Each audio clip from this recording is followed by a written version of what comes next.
Welcome, everyone, to another episode of HR and Payroll 2.0. I'm Pete Tiliakis, and as always, I'm joined by the legendary Julie Fernandez. Welcome, Julie. Thanks, Pete. And I'm excited to be here because we're going to be talking about hope on a Friday.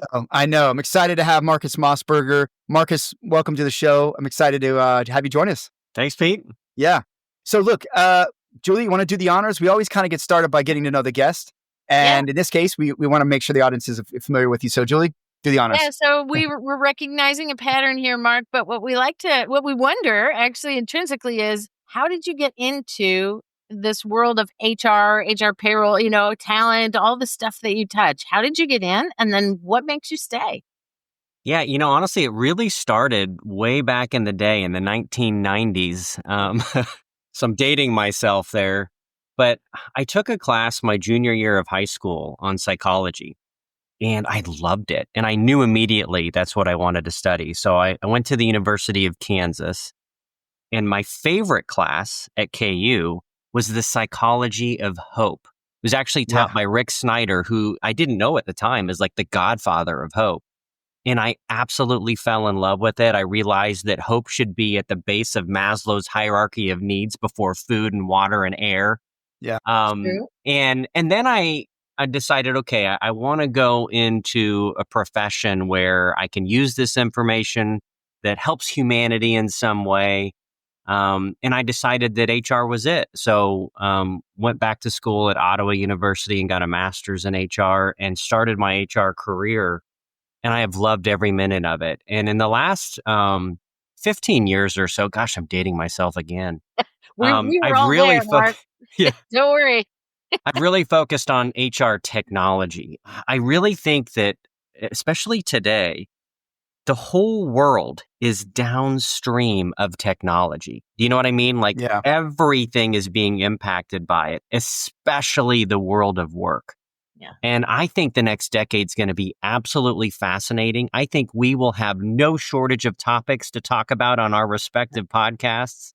So that's kind of a little bit of the backstory. Yeah. No, that's great. And I love your show. I've listened to a few episodes. I really enjoy the diversity of folks that you have on there. And just the cool subjects you guys talk about. Shout out to educators everywhere. Right? Like, who would know that a class that might just sound interesting at some juncture would impact your whole entire professional life and career? Like, no doubt. And it did. Cool. And you know what's funny, Julie? So I spent a couple of years living in the UK a few years ago. So I was in London for a few years and then Edinburgh. And while I was over there, I realized that the University of Sussex was offering a postgraduate certificate program on the psychology of kindness and well-being at work. So I totally signed up for that, went through those classes. It was fascinating, A, to study the topic, and B, to go to school in the UK, which was very different than the US, admittedly. It took some time to get used to it. But yeah, there's just, again, no shortage of interesting things to learn about and talk about when you talk about the world of work. Yeah. It's funny. My daughter has a degree in psychology as well. And the entire time in school, I was like, you're going to end up in HR. You're going to end up in HR. It's perfect alignment. And she was like, no, I don't think so. And the funny thing was, right out of college, she went to UMass Lowell. She actually went to work for UKG. Back then it was Kronos, the Kronos side. Mm-hmm. Kronos is located there. That they do a lot of recruiting out of her school. And I was like, see, I knew it. She's a realtor now. But, the thing is, and it's perfect for technology as well, right? The psychology of using and engaging with technology. So it doesn't surprise me that that's where how you landed here through that path. So, yeah. So look, I wanted to kind of talk about this concept, right? Because I think there are some, who will say, look, hope, right? Like, what's the saying? Like, hope's not a strategy. I was in the military, so that probably is where I learned that. But the thing is like, but there is a certain amount of spirituality and faith and all of that that's rooted in that sort of hope element. And I think we do have to have something to orient around that's like bigger than us and where we're headed and what we're trying to, maybe accomplish with our lives. But it's a very abstract subject, hope, right? Like, how do you kind of define it? How do you think about it? Like, what have you learned so far in your show? And by the way, if folks haven't checked out Hope at Work, it's on the Work Defined Network. Marcus is a peer in that network is with us, and you should take a look. I'll make sure we give you the links to all that. But yeah, Marcus, tell me about that. Like, what got you into this, and why do you, what have you learned so far with it? Yeah, it's been interesting. So when I decided to revisit the topic of hope about 3 years ago, I just kind of forgot about how interested I was in it. And I said, okay, I need to dust this off and think about it again. So I created a newsletter out on LinkedIn. So it's the Hope at Work newsletter. It's got 70 editions now. So I've Wow. Nice. been pretty committed to writing about Congrats. 500 words or so every week. And then last year, I was sharing with Julie earlier that I started the Hope at Work podcast. Yes. Because again, there was a lot of people that were like, you need to start a podcast. And there's, again, no shortage of interesting Yeah. topics, no shortage of interesting guests. So I've been doing that for a while. But then just recently, I decided to create a workplace hope assessment. Oh, And the okay. reason for that is I'm just curious about what makes people hopeful at work. So let me back up for a minute, Pete. Yeah. So think about this with me. We, as humans, spend the majority of our lives at work, Yep. right? Now, I don't know about you, but I don't talk to that many people that are super positive about work, right? So, yeah, and you hear it in the media, right? Like everybody complains about Monday and they're just living for the weekend. And I'm like, that's awful. That is not how it should be. I think we should enjoy ourselves at work. We should be good at it. That we should find meaning and purpose in it. I think the next generation really pushes for that. Yep. So I said, you know what? I want to create this assessment to see what makes people hopeful or not hopeful at work. So I just Yeah. put it out there recently. But back to one of the questions you asked a few minutes ago, Pete, you asked like, how do you define hope? Yeah. Because to your point, you do hear those hardliners that are like, hope is not a strategy. And I'm Yeah. like, no, it's not. It's way more important than a strategy. Right. More. Right. It's It's foundational. That's what we're And taught. exactly, it is. But it's foundational to everything. So the way I define it, Pete, Yeah. I define hope as the active belief in a better future. And I want to emphasize a couple words there. Active is key because someone asked me recently, what's the difference between hope and optimism? Hmm. And optimism is being positive, which is a wonderful thing, but you're not active in it. You're just like, okay, there's something that I'm positive about in the future. Hope, you have a role to play. Yeah. You have an action to take. You have to do something about it. Yep. And you also have to have the belief that you can do something about it, right? Right. The agency of it. Yeah. Yeah. And then I kept it pretty broad in terms of the active belief in a better future, because better doesn't necessarily mean at work that Julie wants to be promoted to that next level or make tons of money. It could be something totally different. Maybe she's really passionate about something and her better future is getting to spend time doing that versus making tons of money or getting promoted to VP. Right. Yeah. So Yeah. that way we've got some flexibility. I don't know. What's your reaction to that? No, Yeah. I would totally agree. I mean, again, being in the military, I definitely saw, the abstract meeting with the tactical, right? And hope is a huge thing. I think there's a lot of spirituality in that world, and I agree with you on that. I think there's a certain amount and I wonder where this intersects with purpose and passion and all that, right? I mean, there is some of that overlap there as well. It's something to drive you, I guess, is what I think you're talking about. And I think that whatever that is that motivates you to do what you do and be who you are, that should translate to work. You're spending so much of your time there. I completely agree with that. Yeah. Yeah, and I think Yeah. what's interesting about it to me is, I relate to, what is the thing that it makes it better for you, and having a little bit of attention deficit disorder myself. Like, I like to be involved in lots of stuff and very dynamic, and that's not everybody, and it's not for every stage of life either, right?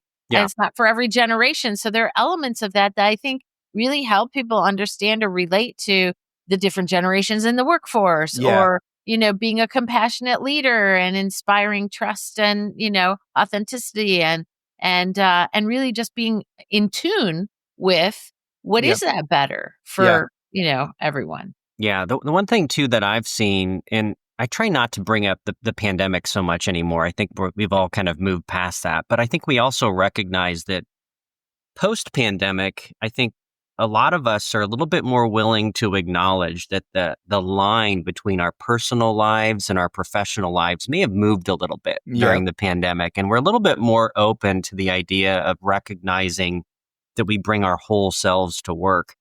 And so the thing that I guess bothers me about the topic of hope is that it's not very prominent in our vernacular. We don't talk about it at work. No, I Well, know. why not? I think we can. I think we should. Yeah. In fact, I did see Gallup did some research recently. This was just like 2 weeks ago. And they asked, of course, a bunch of people questions about what do you really need? What do you really want from leaders? And you know what was number one on the list? Hope. Wow. So again, I think it can and it will become a more prominent topic. I think it's going to require folks like us talking about it, maybe putting more definition around it, maybe doing some, again, of these assessments. I actually called Gallup after that and said, hey, you guys want to do like a workplace hope assessment? And they actually returned my call. So That's we'll see cool. if anything goes That's anywhere cool. there. Yeah. But I do think it's relevant to all of us. It has, universal applicability. It's foundational for everything that we do in the workplace. And I think it's really important that we have a bit more of a positive orientation. And I think that next generation, I try not to make too many generalizations about the generations, despite how fun it is. But I do think they have, a different set of expectations. And I think they'll embrace this concept. Yeah.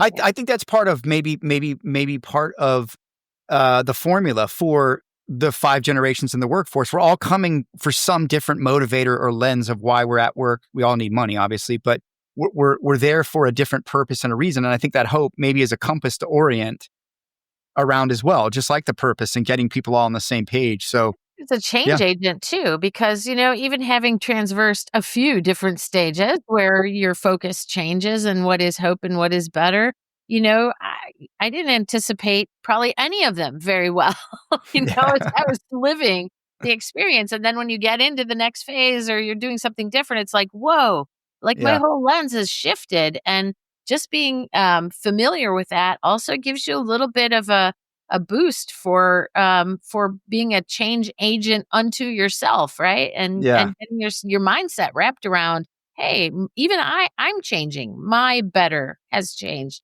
My hope has changed. Yeah. I mean, I wonder, Marcus, have you thought about maybe a framework, a hope framework? Yeah.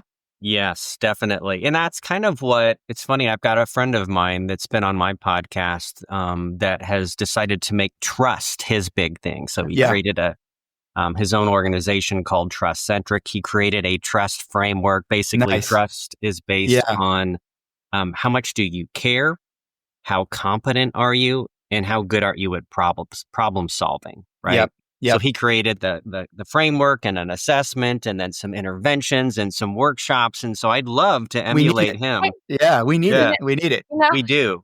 So, and that's part of what the assessment was meant to do. There's 10 questions in the assessment plus some demographic ones to kind of tease out what makes people hopeful or not hopeful. Because again, as you pointed out earlier, Pete, everybody's different. But there are some core essential elements to it that I think if we use an assessment like this, we'll get a better sense for an individual or even an entire organization and where they're maybe lacking in hope and what we can do about it. For example, I think control and agency is one of those big topics at work, especially for the frontline workforce. Yeah. I feel like the frontline workforce has almost been ignored and forgotten about when it comes to the world of technology. The big technology vendors haven't just focused on them. They focus on the people sitting at a desk tapping all day. Right. And I think for a lot of them, for example, like my daughters are now in the workforce. They're 21 and 20. Hard to imagine. I know. And they are, they've complained about not having control over their schedule. Yeah. Right. Yeah. And not having control over the actual work that they do. So, I mean, that's just, one of the examples, I think, that where people want to be able to have some semblance of control over their lives. And when they do, it has an impact on, their point of view about it. And so that's like one of, probably several, different elements of a framework that I think we could create. Yeah. But again, it's kind of early days. What I noticed, Pete, is when I started revisiting this topic again and looking back at Rick Snyder's research, and I grabbed my old book that I had from him, there's not been a whole lot of additional research done. There's not been a whole lot of discussion about it. So maybe we can influence it. Yeah. I mean, I think it's very abstract and spiritual to a lot of folks. But one of the things I actually kind of think about this in the context of work, right? And I'll use a polarizing example without necessarily using names here. But let's just think about what's going on in America right now, right? There's a lot of polarization for our new change of government. Yep. But at the end of the day, I bet you, and even in the elections too, I bet you we're all hopeful for the same outcomes. We're all hoping that America does well. We're all hoping America stays safe. We're all hoping for a lot of the same exact outcomes, but oddly, we're not necessarily in agreement, definitely not in agreement about how we get to that answer. Yeah. And there's no right or wrong, right? There's just many multiple ways of doing that. And why can't work be the same? I think that's the same thing at work, right? Like we're all probably working towards the same common goal, same hopeful outcomes, but are we necessarily doing it with the same lens? No. And are we doing it through the same, and that lens is shaped by what we want personally or need. And, but we can all agree that the outcome has to end up being the same thing, right? And we're hopeful for that. So how do we come together and do that? So I think there's a lot of opportunity here for business leaders to potentially, right? And if you can frame it and measure it, and that's a hard part, right? Measuring it. There is a way for this to be maybe an enabler to good outcomes, positive outcomes, hopefully for the business. Yeah, totally agree. Yeah. I think, again, we recognize that there are nuances and differences between the generations. Yeah. But there's also a lot of commonality too. And I think that's what you're alluding to, Pete. We want the same things probably in the end. I think we do. I think, again, that we may prioritize and sequence some of those things a little bit differently from one generation to the next. I mentioned that the newest generation might have a little bit more of a willingness to forego titles and money for autonomy and flexibility and to have, again, meaning and purpose in the work that they do. But at the end of the day, we all have to live. We all have to pay our bills. Most of us aren't independently wealthy just yet. So the monetary, portion of this, the payroll portion, Pete, is really important. That's right. Yeah. So, but I do think we want the same things. Yeah. I wonder if it wouldn't also apply to some dimension of, when you're onboarding or joining organizations, there's often the personality tests or whatever they use to try to describe my style versus your style. It's Myers. Myers or any of those types of things. And that's just another one of the lenses that really shapes how you look at hope or how I look at hope or how to get there, as you say, where we're all probably looking at something similar in outcomes, but just are not on the same page, right? Yeah. No, Julie, that's big. You're right. And so, I actually work for a company called Infor. And this is not meant to be an infomercial, pardon the pun. Yeah. But we have one of those assessments. It's called Talent Science. We've assessed 200 million people so far. Wow. Yeah, that's a lot of data. It is. And the whole point is to better understand each individual and their behavioral DNA so that we can absolutely customize and personalize their experience at work. Yeah. Which I think, again, that next generation, they've got every app on the world on their phone. Yep. And they expect that level of consumerism, Yep. In their personal lives, and they're starting to expect it in the workplace too, right? Yeah. They want to be able to personalize their job, their work, where they work, when they work, how they work, in some cases, why they work. Yeah. And so I do think, Julie, you're right, that is going to become a lot more prominent in the next decade. Yeah. And again, it also bleeds into how the world of work itself is going to change. It's going to become less about jobs, more about tasks and transactions.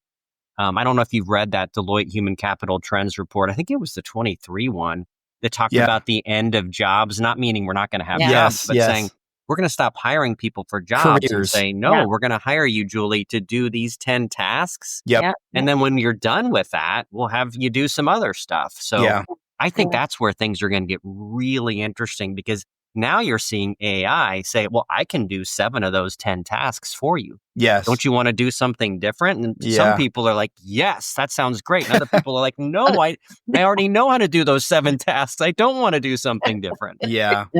Well, you nailed it with what I would call flexibility enablers. I was just talking with a vendor client of mine yesterday about how that's so critical now for people to be able to have the autonomy to pick and choose the things that make sense for them, whether it's the schedule they work or the tasks they work on or the timing of their pay or the benefits they take or whatever that is. Those things can shape an experience that is unique to them that they decide, and they have autonomy and empowerment over that. And I think that to me, from my research and what I see, is far more powerful than any dollar amount you can give someone. It's more about how much control you can give them to customize their experience. And it's invaluable. Yeah. And Yeah. look, like when I think about that and how you're talking about AI and the opportunities, not all workers are going to be fulfilled by doing the disjointed in between tasks, right? So from an experience perspective, we're looking at end-to-end experience. But when you start talking about my job satisfaction, it might make me much less satisfied to feel like I'm just coming in and, these partial bits, and I never get to see the whole picture of an experience or a task or a job or, something that I'm doing. And some folks will love it, like you say, and some folks, will be like, well, this just makes me miserable because I don't see the impact that I have on the client or the employee or whoever. Yeah. No, you're totally right. It's funny that you say that. I was just talking to a colleague of mine who she used to work for a medical device manufacturer. So it was a manufacturing environment. So there's people on a line putting pieces together. And what they did in order to combat what you just described was twice a year, they actually brought the patients that benefited from the medical devices that they were making to the facility, and they interacted with them, and they got to hear their story about how their lives were changed as a result of the devices that you sit all day and manufacture. And it created that connection, right? Yeah. And again, I think we need that. The other thing that you said earlier, Julie, is you talked about how things are changing so quickly too. And I think that's an important consideration. Pete, you've probably heard the VUCA term, right? The volatility, uncertainty, complexity, and ambiguity. And that's the world we live in. So we've got to be able to adapt and embrace these new ways of working and these new almost societal norms. But some of them are going to be hard to break through. I'll give you two examples. One is the 4-day week. I'm like a huge proponent. I've already gone to my boss and said, I'm willing to be a guinea pig. And he's like, I'm sure you are. That's okay. But it's got legs, man. It's going to take off. And then the second, it's been around and it works. It does work. It does work. Yeah. The second one is just the way that we get our health benefits. So when I was living in the UK, I was part of the NHS. I had private insurance too, but I saw socialized medicine in action, and I am not necessarily advocating for it by any stretch. But the reality is, back to your point, Julie, of us working, maybe transactional tasks, and maybe in the future, this portfolio career really takes off and it's all gig work. But if you have to get at least 30 hours to get health benefits, how in the world, with the majority of us getting our health benefits from our employer, is that going to work? If none of us work that much for any one employer. So there's societal structures that have to be kind of rethought if we're going to embrace some of these new ways of working that I do believe AI and new technologies are going to force at some point. Yeah. That is that's such a great point. Cool angle to that, Mark. I mean, like that I wouldn't have thought of without you bringing that into the conversation. And, well, it's funny, like my daughters, they're starting their careers now, but they may look back and be like, Dad, I can't believe you only had one job. How dangerous was that? What if you got fired? You guys were nuts back then. Because they'll all be like, hey, we've got, 3 different gigs and they're selling stuff on Etsy and they're driving for Uber or whatever all at the same time. Yeah. And, Mark, I did a Gen Z issue with my son who was talking about his first work experience and the trade-offs in maybe a larger, more stable job. And for him, being a Gen Z, the value of the different flexibilities that were offered there and how that literally came together in one pie. And, he knew how he weighted things. And I have another son who doesn't weight them the same. But it's a real thing, especially when you're just starting out and you don't know what to expect from the workforce, right? Mm-hmm. And so you're really just contemplating all these things. Yeah. I want to take a break real quick just to let you know about a new show we've just added to the network. Up Next at Work, hosted by Gene and Kata Keel of the Devon Group. Fantastic show. If you're looking for something that pushes the norm, pushes the boundaries, has some really spirited conversations, Google Up Next at Work. Gene and Kate Akil from the Devon Group. No, it's good stuff. So I want to kind of pivot us a little bit, if you don't mind, to your newsletter. Please. Marcus, you have a great newsletter. I'm going to share that out. I think you have some excellent points there. One of the things that really resonated with me that I think is completely lost, and I'm actually, I'm working on a very special personal project, and I'm exploring this a little bit myself in a different angle. But you had this post about practice, that we don't perform practice at work anymore, or maybe we never did. I don't know. That really resonated. And you referenced the 10,000 hour rule with Malcolm Gladwell from Outliers, which I think maybe most people are probably familiar with. I have seen the 10,000 hours in action and actually had conversations with experts in their fields over the course of my life, in the military, in martial arts, in sports and other areas. I know some pro athletes I'm friends with. And they all very much agree. When I asked, do you agree? Would you agree with the 10,000 hour rule? And they're like 100%. 100%. Every one of them say that. And so I just want to talk about that, because I think there's actually another part of this that's missing in the workplace as well. One of the things that we've also gotten away from that I think is really, really important is we've in some way demonized competition. And I think I know there is a healthy competition. You got to manage it. You have to have the right culture for it, but you can have healthy competition. And I think practice could go part and, play a role in that. But I want to talk about that. I want to get your point of view on what motivated you to write that, and kind of what your point of view is on this whole practice lacking thing, and how could we maybe bring that into the world and what it could do for us. Yeah. Well, first of all, I hope your personal project is a book. I'm waiting for that, Pete. So, when we talk about practice, that whole kind of concept came from, I played sports growing up, right? I played soccer in college, and so I always had that kind of orientation around a coach, right, who wants you to get better and is going to push you to reach your full potential, and the utilization of practice to actually bring that to life. And it's funny because, a lot of us work for software companies that sell software. And so I work a lot with our sales teams and people in the field. And it's a very much a win or lose kind of environment, just like in sports. Did you win the game or did you lose it? Yeah. And so did you win the deal or did you lose it? And what's maddening to me is you don't see a whole lot of practice leading up to that interaction with that prospect. Okay, who's going to do what? When are we going to do it? And how are we going to do it? And this is going to be our strategy. And this is the theme. And then maybe you lose the deal. And what you should do then is spend the next week figuring out, how do we change our strategy? How do we do things differently? But you don't. You just move on to the next one. Yep. And you make the same mistakes. And so it's maddening to me that practice isn't part of kind of the culture of companies more so. And then also in practice, what you get to do is you get to maybe try some new things, create some new plays. Yep. Do things, in a different way, see if it works in practice. And then you can try it in the real world with live bullets or live, shots. But again, I for some reason, it doesn't seem to have been embraced as much. And I think I've been talking to people about this. And the main reason that I've heard people come back to me and say, why it's not that prominent is because we don't have time for it, or we don't make time for it. What do you think? I was going to ask you, do you think it's a time issue or a discipline issue? I actually think it's a little bit of both. I also think it's a culture issue, because I don't think that a lot of leaders, I think there's a lot of leaders would be fearful of trying to do some of these things. And I think there are certainly going to be resistors, but I actually think, it is probably a time thing. It's an extra expense to have people spending time doing reps that aren't going to create, in theory, direct value immediately. Long term, they will. But I think it's a skill set. I just woke up Siri. It's a skill set issue with the leadership, and it's also, I think, just a mindset issue. It's a cultural mindset issue. So, you hear Siri? Yeah. Yes. No, I think you're right, Pete. Yeah.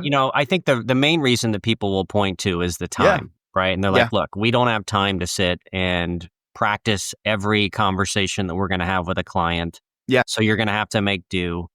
But I didn't think about the discipline piece too. And that's where, again, maybe we have an opportunity for more standardization and consistency in how things are done. But the other thing that you end up missing out on, I think, is then innovation from the field as well, where they can. So I'll give you another sports analogy. I will readily admit and happily admit I'm a Kansas City Chiefs fan. Okay. All right. And one of the things that Andy Reid's done a nice job of is with folks like Patrick Mahomes and others is he says, you guys come to me with plays. You want to put something crazy in, you guys are running around in a circle holding hands, and then you go out and you do some crazy play. Yeah. I'll try it. And if it works, let's do it. And again, if you don't have that freedom and flexibility, the cultural element that you alluded to, Pete, that you can then figure out and practice, then you're never going to try it in a game. And we don't do that. True.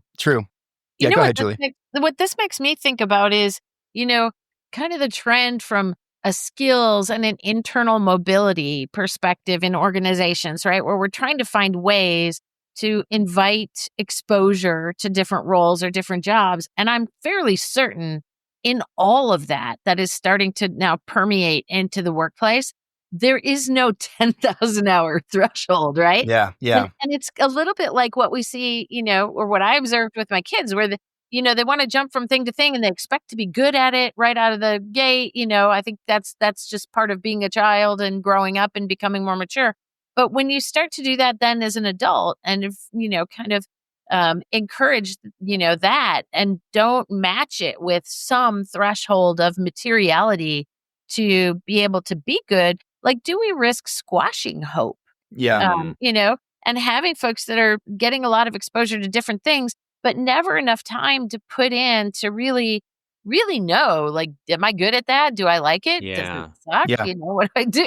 Yeah. I love that, Julie. Talent mobility, I think, is going to be a real important topic in the next decade. I think talent scarcity is going to be our number one challenge when you look at the demographics of, some of us are getting old and going to want to retire soon, and the next generation isn't having enough babies. So it's going to be a problem. So talent mobility is a big one. It's funny, going back to when I started my career, I was the HR person for a consulting firm. Okay. It was these former Anderson guys that when Anderson went down the tubes, they started their own consulting firm. So we were doing JD Edwards and PeopleSoft and Lawson implementation. So there's some blasts from the past. Wow. And so I was the HR guy that was like, putting together the HR function for this consulting organization. And I saw all these people out in the field having fun and doing all this cool stuff. And I went to the president and I said, hey, I want to get out in the field. I want to try, maybe some business development work, maybe some consulting work. And he looked at me like I had three heads. Yeah. And was like, what are you talking about? You're our HR guy. Yeah. Get back in your office. And I was like, let me rephrase this. I'm going to go try business development and consulting. I can do it here for you or I can do it somewhere else. But he had pigeonholed me as the HR guy and was like, well, I can't see you doing anything differently. And that gets back to your point, Julie, of, internal mobility has to be something that we allow for and expect. And you expect people to change and grow and want to try different things. That's right. And if we don't give them that opportunity to do that, then obviously they're going to go find that elsewhere. Yeah. And just breaking those linear career progression expectations that have been so ingrained in our workplace framework, and allowing that to feed, hope and success and, engagement and all of those things is, like that's where it's at. And it's not where we've been. So it's new muscle, right? And if you look at, like, I've seen a lot of different studies, I'm sure you all have too, about why do people leave their job? And, everyone points to money and their boss. And then the manager, right? But the number one thing consistently that I've seen over the years is lack of growth opportunities. You know what that means? Lack of hope.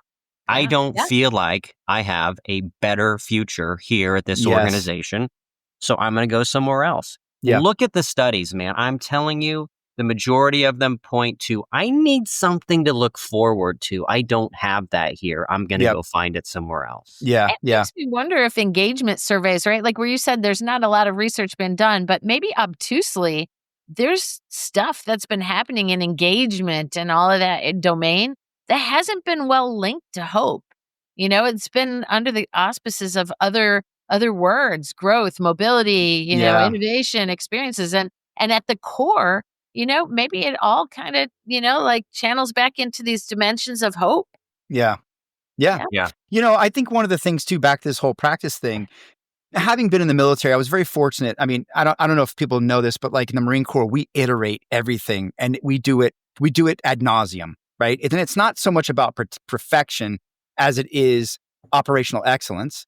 But what I guess I took away from that was and when I was young, it was like, God, we're doing this again. We just trained this the other day. But like that iteration makes us, the Marine Corps, especially as small as it is, incredibly effective, incredibly agile. And the agility comes from the adjustments we make on the fly. So in other words, we may be iterating that thing 1,000 times, but what we're doing is we're testing it, right? And we're making sure that everybody has the same muscle memory, everybody has the same reaction time, everybody can do and perform the job at the same level, and we can count on that. Because if mistakes happen, if bad decisions happen, if someone isn't where they're supposed to be, trust is broken, people get killed, it's a real serious situation. What I think that gives an advantage though over the enemy or over the competition, if you want to look at it that way, is we know where the failure points are. We know what we're strong and weak at, and we have already course corrected and figured that out before we get into that situation. And even on the battlefield, the Marine Corps is excellent about coming back and saying, hey, this isn't working, right? We've got to make an adjustment. And they will adjust on the fly, but they'll come back and iterate that across all of the units to say, we learned this in this situation. Everybody needs to go and figure out how to train around that. But what I think is most important in all this, and the cultural part of this, is you said something earlier about winning and losing. There's way too much of that in the business world. Yeah. It needs to be win or learn. And if you look at it that way, it flips. I learned that in martial arts. They teach our kids that you didn't lose, you learned, and you're going to take that learning and you're going to go make sure that the next time you don't lose because you've fixed that gap or that problem or whatever you got beat on. So I think if we could take that mentality out of our businesses and our talent and say, listen, it's okay to fail. It's okay to not be perfect. But here's how you become perfect is the 10,000 hours, the iterating it to where it is perfect by default. And you can go out and execute with complete confidence, and you know what you're capable of, what your peers are capable of, and how to handle the moment. And that's something I think that more organizations could take away, is create a culture that allows for that think tanking and that practice and that failure behind the doors when the bullets aren't flying, so that when they are flying, this is cake, right? And the other thing we do in the military that I loved was we train, we used to say the more you sweat in peace, the less you bleed in war, because if this is harder than war, it's not, practice is harder than the game. It's going to be easy when you play the game. Yeah, I love that. Yeah. I am totally stealing that win or learn. Win or learn. There's a book on that. John Kavanaugh wrote that book. Yeah, if you could look him up, he's a coach. He was actually Conor McGregor's coach, and he wrote a book called Win or Learn. And I think it's I think it's something that young people really need to know at a very early age, that it's okay to fail. It's okay to lose. It's how Gary Vee does a great job of telling young people this all the time. Go test yourself. Go get in. Go be vulnerable. Go practice, right? Go get the reps, go stretch, and you watch how fast you'll grow and how quickly you'll become the 10,000 hour expert because you've got those reps and those iterations. Lot could be happening there. So I want to say this. So I do think the time issue, right, is a problem, right? Because look, if I've only got so much budget, I got to train people, and that costs me money. Like, it's like, how do you convince leaders to invest that sort of extra time now for results later? That's the hard part, I think, for people to get their head around. But I think you already identified it, Pete, because you talked about operational excellence that was a result of, that branch of the military making that a priority. And I think we need to do the same thing. Yeah. I think we need to do the same thing with practice and show them that when you actually hold these practices and you create this, new way of preparing for any kind of an engagement, what impact does it have on productivity, on profit, on, the experience of the individuals? All these things can be measured. Yeah. And over time, are we seeing a difference? And I would bet the majority of the time, especially if it's been executed well, you will see a difference. And then you've got a definitive ROI to point to. Yeah. But there has to be that initial investment to allow that to happen. And that's where I think most organizations won't allow for that. Right. And like culture. Yeah. Sorry, go ahead. like change, it's the first thing that gets cut, right? Because Yeah. that's not, Oh my gosh. because getting to efficiency and proficiency and expertise is different than I just want to be efficient now. So it's hard and it's hard to Yeah. measure, and the answer is different for everyone. So yeah. Yeah. Julia, you're so right that change management, right, is what has historically been, referred to, which I hate. It's not change management. It's change enablement. It's Enablement, yeah. empowering people to change. But you're right. It's the first thing that's cut in an it is. engagement. And it's the most important element Yeah. to enable people to then embrace the changes that are coming, maybe be the ones that are instigating the changes. That's right. And it even ties back, Pete, to what you just described around taking risks. Instead of saying, Pete, I give you permission to fail because you can't have any kind of innovation or creativity without some failure. We should not be saying that. I'm giving you permission. I'm saying I expect it. Yeah. I want it. Yeah. And instead, we take this kind of really mousy approach to it. And then, people don't believe us anyway. And they go, I don't really want to fail 5 times. And that's not going to look good. Because they're worried about losing and not learning. Well, that's and it. As leaders, isn't that our responsibility? Is when somebody has a failure, you want to figure out how to encourage them in that failure. And it's me as a leader, I have to have a response that encourages not that you lost, but that how do we learn out of that? And that's not the first go-to when something's gone wrong, right?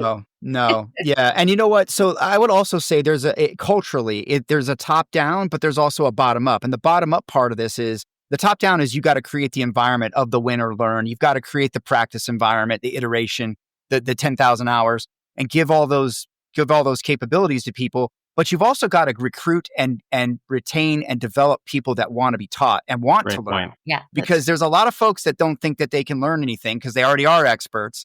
And I think that what's the book? What Got You Here Won't Get You There. Is it Marshall Goldsmith? Yep. If I'm not mistaken. Fantastic book. Fantastic eye-opening book. But the point of that book is, look, there's a lot of executives and people who have made it to great successes in their own way, but they are part of their problem that will prevent them from getting to the next level. Yeah. And I think that's the part, right? You've got to be able to curate and attract people who want that hope and purpose, but also are willing to say, I don't know it all, even though I'm an expert at something, and I'm willing to learn and keep iterating and becoming better and better. Yeah. You know what? Maybe a great place to land on that point. One of the things that I asked our industrial and organizational psychologist team that owns our talent science platform, again, I mentioned earlier, we've assessed 200 million people. So there's 26 different behavioral characteristics that we've measured. And I had this guy on the podcast. And I asked him, of those, which one maybe stood out the most in terms of being a good predictor of performance and lowering turnover? And you know what the answer was? Humility. It's what you just described. Yeah. Pete is saying, I don't have all the answers. Yeah. I'm intellectually curious. That was the one. Yeah. It starts with the leaders. They have to be the ones to lead that way and say, this is the culture here. We're all going to be open and honest about our strengths and weaknesses and try to fill them. So yeah, I love it, man. Marcus, this is probably one of the coolest conversations. I love this, man. I hope we can do it again. I know your time is constrained here, but where can everyone connect with you? And I'll make sure all the links go in. But where can we get you? Yeah, obviously on LinkedIn, workplacehope.com is the site that I'm trying to get some traffic to take this assessment and see what kind of statistics we can come up with and what we can learn from. And then to your point, Pete, maybe we can create a Hope competency model. We'll see what happens. Yeah. So thank you for having me on the show. Really enjoyed the conversation with you and Julie. Yeah, likewise. It's been fantastic. Maybe we can bake some of this into technology, man, turn it into a product someday. So I think we can. I know. I love it. Well, thank you so much. It's always been awesome. Good to see you, Julie. And we'll talk soon, Marcus. Sounds great.